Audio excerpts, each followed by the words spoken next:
মহিলাদের জন্য জান্নাতে যাওয়া সহজ, পুরুষের তুলনায় মহিলাদের জন্য জান্নাতে যাওয়া সহজ। কারণ মহিলাদের হিসাব হলো কম, মাত্র 4 কাজের হিসাব। একজন পুরুষের 4 কাজের হিসাব শুধু নয়, অনেকগুলি হিসাব একজন পুরুষকে দেওয়া লাগবে। কেমনে তুমি সংসার চালাইছো, কেমনে আয় করছো, কেমনে ব্যয় করছো, সমাজের মানুষের সাথে কেমনে চলছো, প্রতিবেশীর হক তুমি আদায় করলা কিনা, জুম্মার নামাজে গেছো কিনা, জিহাদের ডাক আসলে জিহাদে গেলা কিনা। হিসাব কিতাব অনেকগুলি দেওয়া লাগবে, অনেক পুরুষকে দেওয়া লাগবে। কিন্তু মহিলার উপরে এত কোনো প্রশ্ন নাই। ঘরের টাকা কেমনে আসলো, কেমনে ব্যয় হলো, আল্লাহ কোনো মহিলাকে আল্লাহ জিগাবে না, জিগাবে পুরুষকে। এজন্যই মায়ার নবী বলেন, মহিলারা দুনিয়াতে আল্লাহর ওলি হওয়ার লাইনে, আল্লাহর ওলি হওয়ার লাইনে পুরুষের চেয়ে অর্ধেক পথ আগায়া থাকে, অর্ধেক পথ আগায়া থাকে।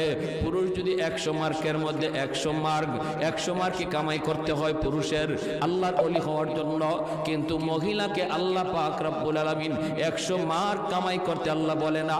আল্লাহ কয় মহিলাদেরকে, মা বোনেরা, আল্লাহর নবী জানাইছেন তুমি মাত্র 50 মার্ক কামাই করবা, আর 50 নাম্বার আল্লাহ তোমাকে দয়া কইরা দিয়া দিছে।